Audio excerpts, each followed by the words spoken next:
네, 일단 여기까지 하겠습니다. 예, 고맙습니다. 입법 취지에 대해서 입법 취지는 실효적이고 신속한 피해 구제이고 또 허위 조작 정보에 의한 피해 구제를 위해서 이런 입법하셨다라는 말씀이고 또 그에 대한 모두가 동의하시는 것 같습니다. 필요성에 대해서. 다만 이 현재 그 현행법과의 어떤 상충되는 부분들, 조응하지 못하는 부분들에 대해서 다양한 반론이 있는 것 같습니다. 이 부분은 여전히 이런 공청회 혹은 토론을 통해서 보안 입법에 대한 의견들이 나오고 그런 제안들이 나오면 그런 부분들을 수용하고 또 일부는 조율해가지고 계속해서 법안을 정제하는 중이시다라는 말씀이십니다.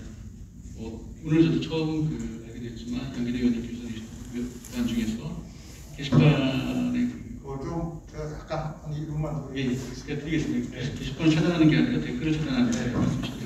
그 부분은 조금 우리 노웅래 단장께서도 뭐 추가 설명을 했지만은 결국은 악성 댓글이 아닌 그 댓글의 표현의 자유 제약에 대해서 고민이 많아서 악성 댓글 게시판을 전체 차단하는 안이 있을 수 있고 또 한 가지는 전체를 차단하지 않고 되게 악성 댓글이 수십 개, 수백 개, 수천 개가 될 수 있을 텐데 이것을 피해자가 일괄적으로 그 삭제 요청을 정보통신 서비스 제공자에게 할 수 있는 것을 검토를 하고 있습니다. 그래서 그런데 만약에 정보통신 서비스 제공자가 일괄적인 악성 댓글 삭제 요청을 거부하거나 난색을 표명할 경우는 아까 우리 노웅래 단장께서 얘기했지만 정보통신망법 제44조 10항에서 현재 있는 명예훼손 분쟁 규정부를 온라인 분쟁 규정부로 확대 개편해가지고 그걸 좀 심의를 해서 하는 방안을 좀 검토를 하고 그것을 그런 좀 변경안을 해당 정보통신 국회정보통신위원회에 거기에 좀 제안을 해서 논의를 하고 있다는 말씀 드리겠습니다. 이상입니다. 양 기자님께서 설명해 주신 것처럼 그동안 나왔던 법안에서 계속해서 문제 제기되는 부분들, 특히 이러한 제도가 도입되면서 과잉 규제에 위기가 있는 부분들에 대한 수정해 주시고 또 법안을 보완하시는 말씀이십니다. 시간이 저희가 좀 있기 때문에 플로어에서 혹시 질문 있으시면 소속하고 명함 말씀해 주시고 보죠. 마이크가 있나요? 그냥 해요?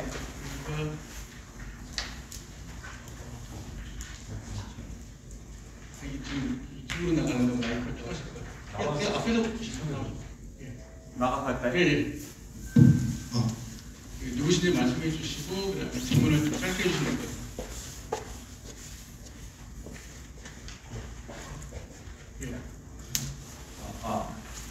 네, 저는 전성기자 회장 맡고 있는 송조라고 합니다. 현업단체장 때문에 여기 나온 건 아니고 토론회 들으면서 말씀 많이 들었는데 현업에 있는 입장에서 좀 답답한 부분도 많이 느껴요.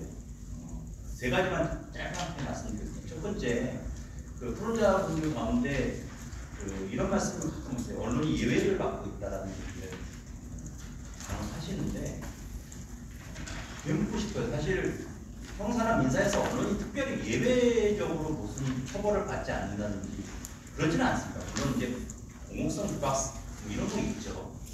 공익성 유박 사유이 있는데 이제 그런 거를 빼놓고 언론이 마치 아무런 어떤 제재나 손해배상에서 예외가 되고 있다라는 식의 이렇게 단어들이 계속 오가는 거는 언론 전체에 대한 신뢰 문제와 관련이 있기 때문에 조금은 한번 고민을 해보셨으면 좋겠다는 말씀을 드리고요.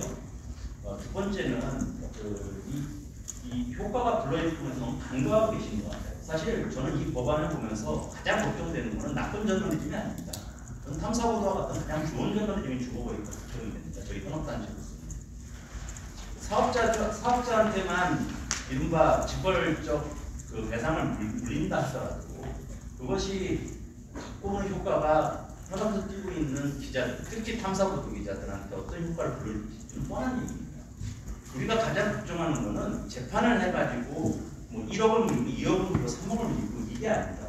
재판 결과 그렇게 물었으면 따라야 됩니다. 어느 국민은 잘못했습니다. 문제는 그런 재판이 갖고 오는 이 이른바 탐사보도에 대한 위축 효과, 감시 보도에 대한 위축 효과입니다. 요즘에 대부분의 좋은 보도들은 시리즈로 많이 듭니다. 한 번 나가면 소송이 일단 들어옵니다. 소송이 보통 요즘에 1억씩 들어와요. 기자 개개인한테 거는 기업들도 굉장히 많습니다. 언론사는 빼고요. 왜냐면은 다음 보도 막기 위해서입니다. 아주 일반적인 현상이에요. 저는 지금의 뭐 잘못된 보도에서 10배든 20배든 물리는 거 되게 찬성합니다. 하지만 그것이 갖고 오는 실제 효과가 우리 저널리즘이나 언론에 어떤 영향을 미칠지는 좀 더 고민하고 한번 연구를 해보셨으면 하는 바람이고요. 세 번째, 아까 그 입증 책임에 대한 얘기를 좀 하셨는데 사실 그 변호사님 나와 계시면 원칙적으로 입증 책임이 원고 피해자한테 있긴 하지만 실제로 현장에서 그러니까 재판 과정 무조건 피해자만 입장하는 건 아니죠. 다만 지금 이 법에서 문제가 되는 거는 일방적으로 언론한테만 사실과 고의를 입증토록 하는 거예요. 이 부분은 뭐냐면 사실 아까도 탐사보도 좋은 점을 좀 얘기했지만은 이 과정에서 과실을 얘기한다든지 아니면은 그 고의성을 입증하다 보면 자기의 취재 과정을 다 얘기해야 돼요. 아까 의료 현장을 말씀하셨는데 의료 현장하고 언론은 뭐가 다르냐면요. 의료 현장의 의료인과 병원은 모든 정보를 쥐고 있어요. 하지만 언론은요. 제한되는 아주 잠재적 사실을 아주 단서하는 거 그렇게 보도할 때도 많습니다. 그게 언론하고 의료 현장이 전혀 다른 현실입니다. 그리고 언론한테 소송을 거는 그 주체는 대부분 언론의 비판을 받은 당사자겠죠. 가령 정부일 수도 있고 정치인일 수도 있고 재벌 기업일 수도 있습니다. 그들이 훨씬 더 많은 정보를 갖고 있습니다. 그러면 그 과실과 입증 책임을 하다 보면은 제보자를 까야 되고 어떤 취재 과정에 대해서 다 소명해야 되는 우리 책임이 있는 거예요. 언론한테. 그게 과연 저널리즘은 그냥 어떤 영향을 미칠지는 저는 자명하다고 생각합니다. 그런 부분들을 입법하실 때 좀 더 따져보고 생각해 보신 다음에 언론의 현업의 목소리도 많이 들으신 다음에 정말로 나쁜 저널리즘을 퇴출하기 위해서 대상자가 필요하다. 저는 그거에 대해서 저희들이 반대할 이유가 있지 않나 생각합니다. 또 앞에 있는 분 여성분이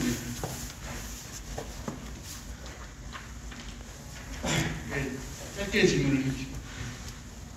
네, 산업법인 오픈넷의 손주환입니다.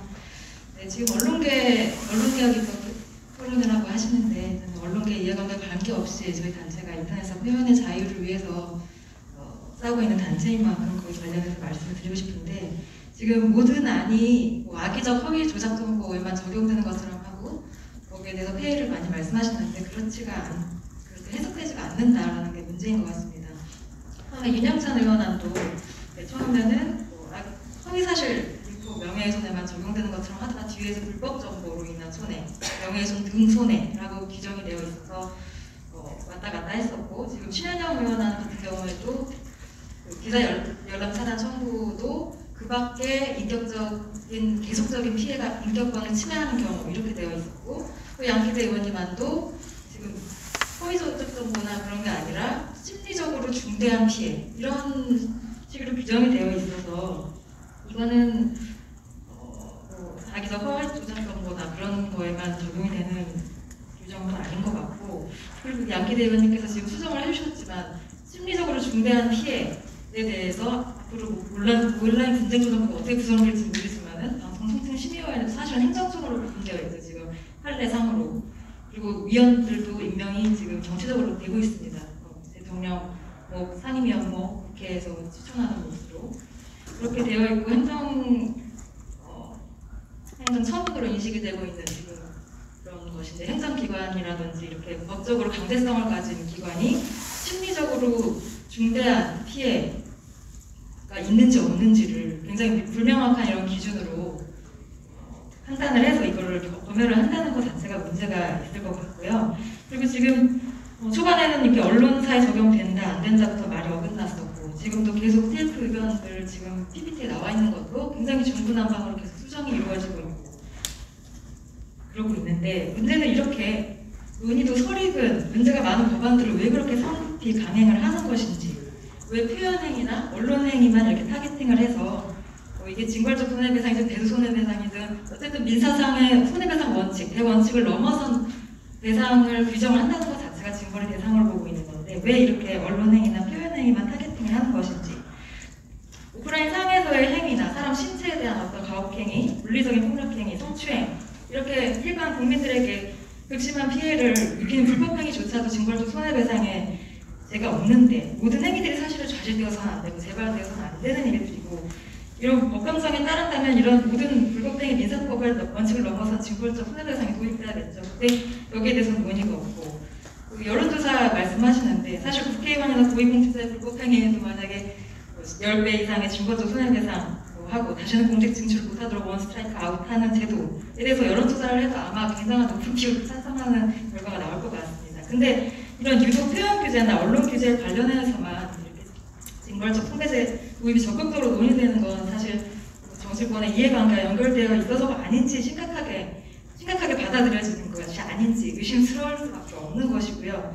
사실 입법 취지가 나쁜 법은 없습니다. 모두가 국민과 이익을 위한 법이죠. 그리고 쓰레기 저널리즘, 악플 근절 당연히 해야 합니다. 근데 본인이 선의로 이런 법안을 발의를 했더라고 하도 남용 위험이 높다면 재고가 돼야 되는 것이고, 모든 규제 수단은 이법 취지가 좋더라도 그 수단이 비례 원칙에 맞는 필요 최소한의 규제인지, 입법자라면 이런 제도의 적정성을 고민을 해야 된다고 생각하고요. 특히 표현 규제는 비판의 대상이 되는 많은 공인이나 기업들에게 유리하게 적용할 방향이 있기 때문에 고려를 할 수밖에 없고, 아까 김근태 처장님께서 말씀하셨던 쿠팡 사례도 그렇고, 임시정치제도도 사실 고추진실법이라고 불렸었죠. 하지만 결국 지금은 소비자 불만 글들을 기업이 온라인 마케팅 업체를 고용해서 대량으로 신고하고 차단하는 제도를 가장 남용되고 있다고 지금 추정이 되고 있고요. 근데 지금 그래서 걱정이 되는 것은 이 언론개혁 입법이라고 입법이라고 불리는 이 법안들이 시행되면 사실은 자유로울 수 있는 언론사나 네티즌, 인터넷 공간은 사실 없다고 좀 보고 있습니다. 그래서 사실 오해의 소지를 없애기 위해서 오픈넷은 사실 나경원 전 의원으로부터 모욕죄 고소당한 네티즌들에게 법률 지원을 하고 있는 단체입니다. 근데 국상, 나외, 자유인연 들어간 댓글들 굉장히 많죠. 근데 이것이 실질적으로 중대한 침해를 일으킬 거라고 저는 생각을 합니다. 그렇게 또 주장을 하시겠죠. 그리고 여성 비하적인 표현도 섞여 있는 것이고요. 그리고 지금 확인 안 된 학폭 폭로나 미투 폭로들, 가해자로 지목된 사람들, 사실 피해자의 주장밖에 없는 상황에서 거기에 대해서 욕을 할 수 있는 네티즌들도 있겠죠. 그런 댓글들도 그럼 다 차단해야 된다고 보시는지 여쭙고 싶고, 또 최근에 KBS에서 한동훈 전 검사장과 이분재 전 기자가 유시민 이사장의 비리, 조작, 모의를 했다, 이런 취지로 보도를 했다가 지금 KBS가 정정 보도를 하고 또 사과를 했습니다. 한 걸로 기사를 읽었습니다. 그리고 최강욱 의원도 지금 채널A 이분재 전 기자가 유시민 비리를 증언을 회유했다, 이런 식으로 주장을 하셨다가 지금 허위사실 유포로 기소된 상태이신 걸로 알고 있습니다. 그래서 이게 지금 허위사실로 좀 드러나고 있는 것처럼 보이는데, 그리고 이 사실은 지금 여러 네티즌들, 인터넷 이용자들 통해서도 주장되고 있는 것 같습니다. 근데 저는 이런 표현 행위도 형사처벌이나 징벌적 손해배상의 대상이 되어야 된다고 보지 않기 때문에 지금 이 법안을 반대하고 있는 것인데, 사실 이 법이 시행되면 법적으로 분석했을 때 적용을 받을 가능성이 상당히 높다고 그 봅니다. 질문을 좀 짧게 좀 정리해 주시기 바랍니다. 끝내야 될 시간이라서. 네, 최소한 중과실이 인정이 될 것 같아요. 중과실까지 처벌을 징벌적 손해배상으로 보시고 계시잖아요. 그래서 중과실이 인정될 가능성이 상당히 높다고 보이는데, 과연 이런 것들도 이동재 전 기자나 한동훈 전 검사장의 5억이랑 5천만 원 청구를 한 걸로 알고 있습니다. 민사 손해배상도. 징벌적 손해배상의 대상이 되어야 한다고 보시는지 좀 여쭙고 싶다는 말씀을 드리면서. 마지막 질문을 좀 짧게 해주세요. 그리고 만약에 답을 들으시려면, 그냥 주장을 하시려면 그냥 얘기하셔도 되는데, 답을 받으시면 짧게 해주십시오. 네. 저는 언론중재위원회 기획팀장 맡고 있는 양재규 변호사입니다. 오늘 토론회 통해서 많은 의문점들 해결이 됐는데, 두 가지 좀 제안 내지는 노웅래 의원님께 제안드리고 싶은 게 있는데요. 일단 윤영찬 의원의 정보통신망법 개정안에 관해서 지금 언론이 포함된다고 그렇게 보고 계시잖아요. 만약에 그게 이제 징벌적 배상과 관련해서 그렇게 얘기하시는 것 같은데, 망법에 언론 보도가 적용이 되게 되면 사실 망법에 있는 다른 제도들도 언론 보도에 적용이 되겠죠. 대표적인 게 임시조치가 적용이 되는 거예요.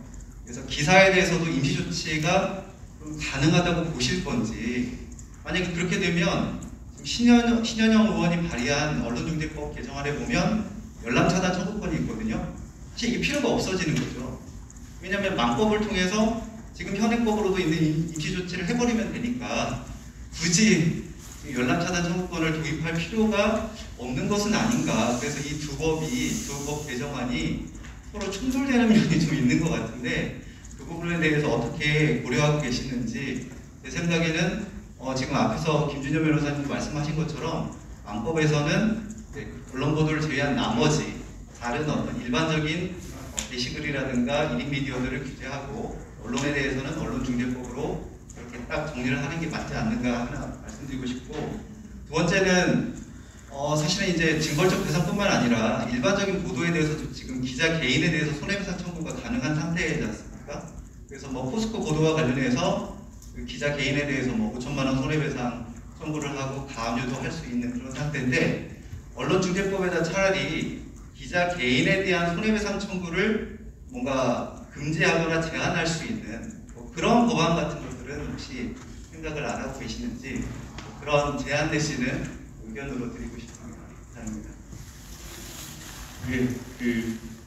이거 다시 끝나긴 했는데 조금 더 다시 가긴 하는데 답은 또 들어야 될 것 같아서, 그리고 또 혹시 나중에 토론자 선생님 한마디 하실 수 있으면 나중에 좀 해주시고요.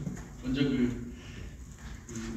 손재호 회장님이 제시하신 제기하신 문제점은, 사실 이 법안이 나중에 탐사 보도를 하는 기자들에게 악의성을 갖다가 입증하도록 책임을 전가하면서 좋은 저널리즘을 위축시킬 수 있다. 이 악의성에 대한 부분이 명확한 인정이 없다라는 데 있어서, 하나가 지금처럼 사실 언론의 입증 책임이 현재도 법원에서 충분히 제기되고 있는데, 결국은 이런 소송이 많아지게 되면 언론의 입장에서는 일단 취재원 비리권이 보호되지 않는, 취재원 은닉권이 보호되지 않는 상태에서 과연 본인이 계속해서 이 탐사보도를 할 것인가에 대한 고민을 할 수밖에 없다라는, 다시 말하면 언론의 입장에서는 이런 탐사보도나 이런 기획 취재를 기피할 수 있는 그런 문제점이 있을 것 같다는 생각이 듭니다. 그런 문제 제기를 해주셨고요. 또 우리 손재원 변호사님이 말씀하신 것처럼 과연 이게 지금 당장 필요한 법안인지, 이게 성급한 입법이 아닌지 좀 더 심사숙고해서 최소 규제를 하는 것이 맞다는가는 말씀하셨고, 특히 중과실 부분에 대한 처벌을 할 것이냐 부분들 여러 가지 사례를 말씀하셨는데, 그런 부분들은 답이 좀 필요할 것 같고요. 또 다른 질문, 양정희 변호사님 하실 그런 질문이 있습니다. 어떻게 하든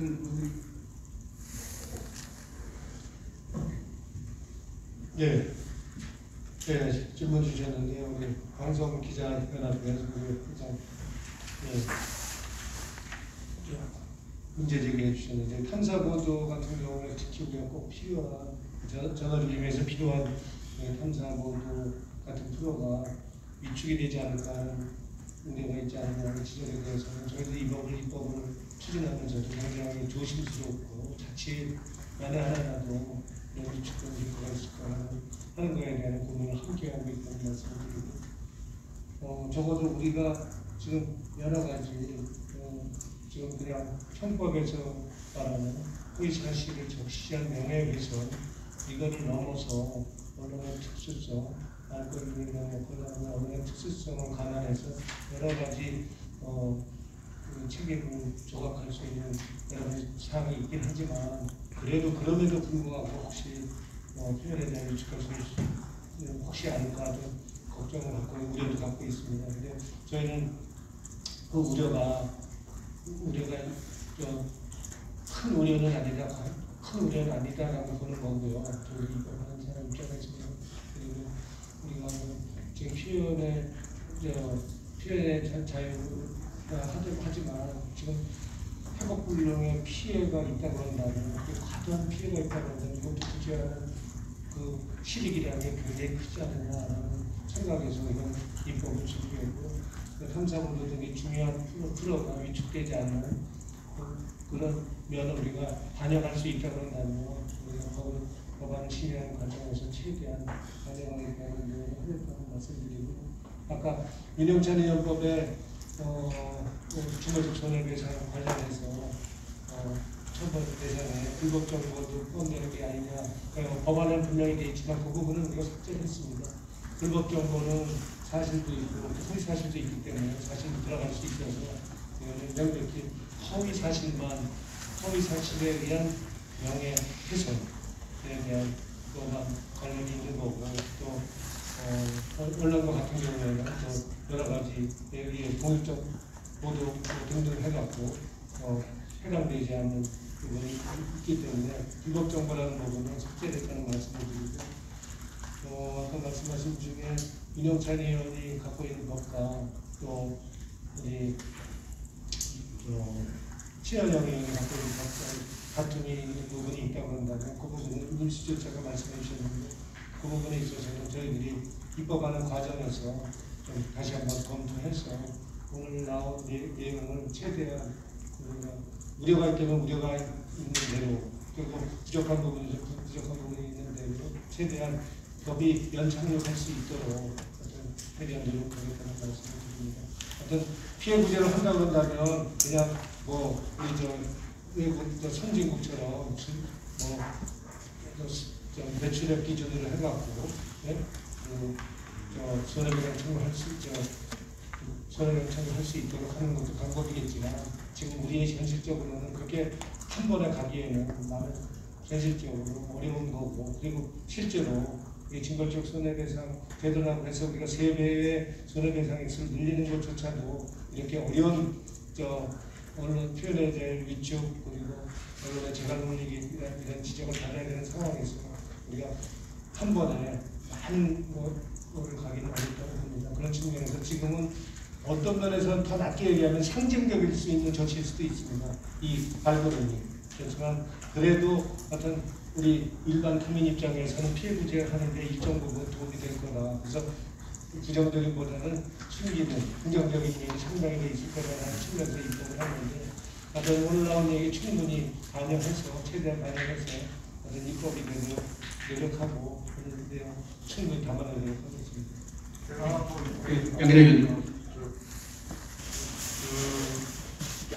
앞선 댓글 차단 관련해서 심리적으로 중대한 침해라는 그 표현이 불명확하다는 말씀 주신 거 저도 여러 가지 검토하고 있는데 우선은 관련해서 아동복지법과 노인복지법에서도 정신적, 정서적 폭력을 학대 행위를 이렇게 일단 정의를 하고 있습니다. 그래서 저희들은 이 경우는 대통령령에서 조금 더 구체적으로 담으려고 합니다. 뭐냐면 적어도 어떤 경우에 이런 게 되느냐 하면은 근거 없는 비방과 욕설, 모욕, 또 인신 공격, 혐오성 등 이런 사람의 평온권이나 인격권을 침해하는 댓글에 대해서 최소한의 그런 제한을 하는데 그것을 그냥 하는 게 아니라 아까도 말씀드린 1차적으로는 정부 통해서 제공자가 심의를 하고 또 그런 것들이 쉽게 받아들이지 않거나 어떤 분쟁이 있으면은 아까 법으로 분쟁위원회에 가서 분쟁 조정돼서 가서 쉽게 하는데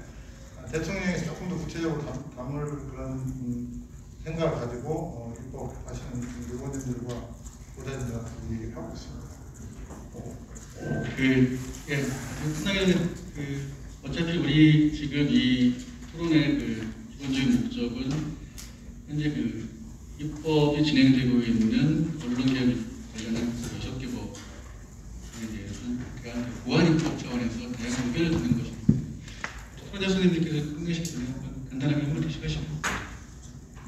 예, 아까 제가 말씀을 드린 것은 더욱 강력한 징벌적 손해배상제를 도입하자는 것이 아니라 징벌적 손해배상제를 도입하기 위해서는 더욱 엄격한 조건이 필요하다. 이걸 말씀드린 건데 사회자께서 좀 반대로 좀 얘기해 주셔서 혹시 오해가 있을까봐 바로잡고요. 제 주장의 요지는 이거죠. 징벌적 손해배상이든 민주당 아니든 500만 원 이하의 민생사건을 구제하는 데는 실효성이 없을 것이다. 근데 이게 어떻게 민생법안이냐. 제가 아까는 말씀을 안 드렸지만 제가 보기에 오히려 성인 입장에서는 이런 징벌적 배상제가 아니라 소액 배상제를 활발히 하는 것이 오히려 인생을 구제하는 효과가 더 큰 법안이 될 수 있다 이런 말씀 드리고 싶고요. 짧게 하나만 더 붙이면 이 전략적 공제소송 위축 효과에 대해서 이제 계속 제대로 보도하면 문제가 없고 법원에서 상당성 법리로 판단을 하게 된다고 말씀을 하시는데 판결을 말씀드리기 이전에 소송의 효과를 말씀을 드리는 것이고 이거에 대해서는 아까 성재호 회장님께서 잘 말씀해 주셨고요. 그리고 저는 우리 법원이 그렇게 이걸 엄격하게 판단하고 있다고 생각하지 않습니다. 민주당이 체감할 수 있는 아주 대표적인 사례로 정봉주 의원이 허위사실 유포로 처벌받은 사례가 있죠. 법원이 그때 그렇게 판단을 했습니까? 그게 아니라는 것이죠. 만약 판결로 인해서 이런 문제점들을 충분히 예방할 수 있다면 제가 알기로 같은 당 박주민 의원께서 이런 법주기식 명예훼손 소송을 방지하기 위한 법안을 최근에 발의하셨습니다. 그러니까 이 법안을 또 왜 발의하셨냐는 거죠. 그러니까 한번 돌아가셔서 다시 논의를 하실 때 박주민 의원을 왜 나왔는지 좀 같이 한번 살펴봐 주셨으면 좋겠고 끝으로 입증 책임 관련해서는 징벌적 손배를 운영하면서 언론에게 입증 책임을 부과하는 경우는 저는 없는 걸로 알고 있습니다. 제가 잘못 알고 있는지 모르겠지만 거기다가 더 문제는 윤영찬한 경우에는 이게 언론에게만 입증 책임을 부과하는 게 아니라 일반 인터넷 이용자에게도 입증 책임을 부과하고 있지 않습니까? 저는 이거는 작은 우려가 아니라고 생각을 하거든요. 이 부분은 반드시 좀 수정을 해주셔야 된다고 생각합니다. 이상입니다. 오늘 토론 준비하시면서 반드시 하고 싶었던 말씀이 이용자의 입증 책임에 대한 문제 하시려고 했었는데 제가 시간을 안 드릴 것 같습니다. 예,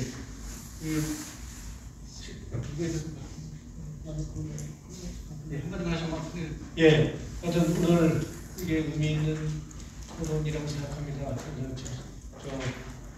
우리 언론계 출신, 정치인이 나와서 발표하고 언론노조와 시민사회단체에서 법에 부족한 거가 모자른 부분, 무엇에 소지가 있는 부분을 지적해 주신 거에 대해서 감사드리고요.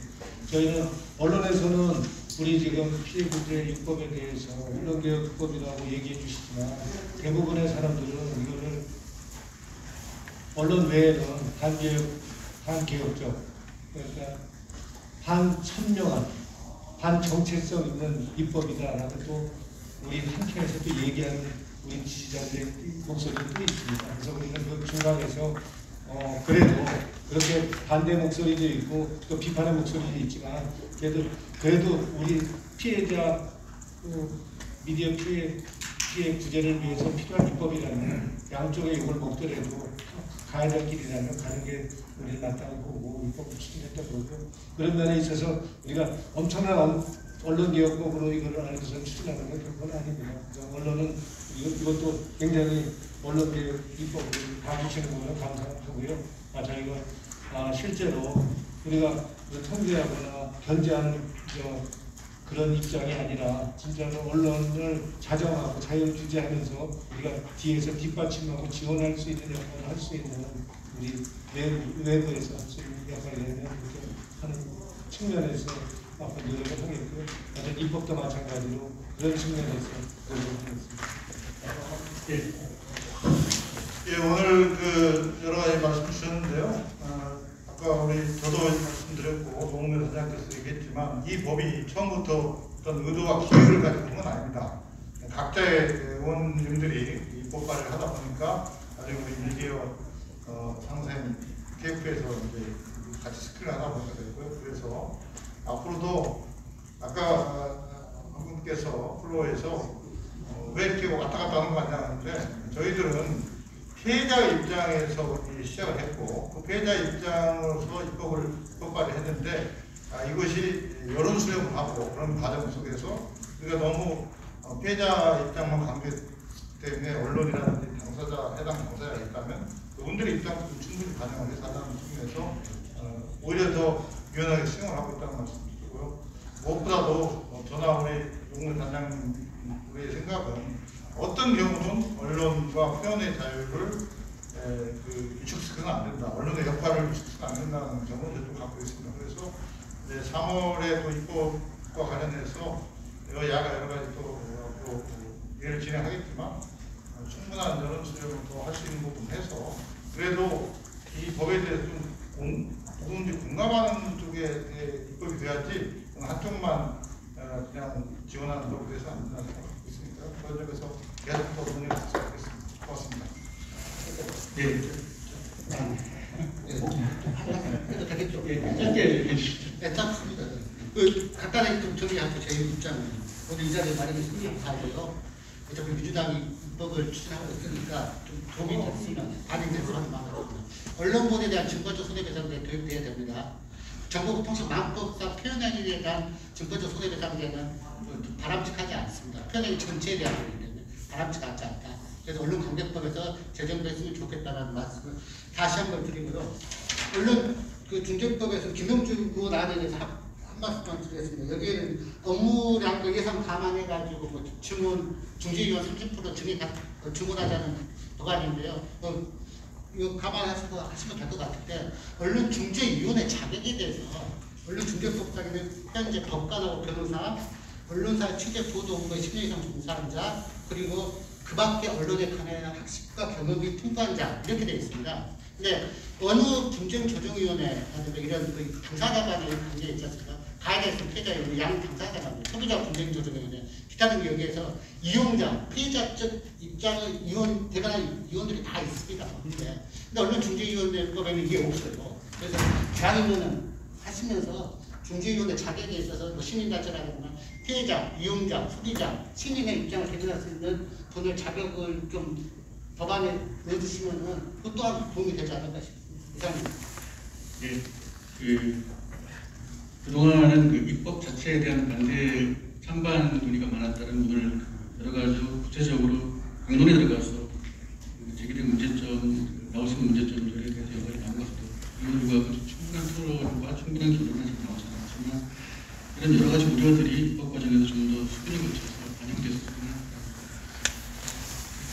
위원장 기자 끝내도 될까요? 예, 끝내도 예. 될 것 같습니다. 그러면 그 긴 시간 동안 그 토론에 참석해 주셔서 발제해 주시고 해주신 그 토론자가 되는데 감사드립니다. 이곳에서 더불어민주당 그리고 청중자 여러분께 감사드립니다. 더불어민주당 이 언론개혁법에 대한 긴급 토론회를 마치도록 하겠습니다. 고맙습니다.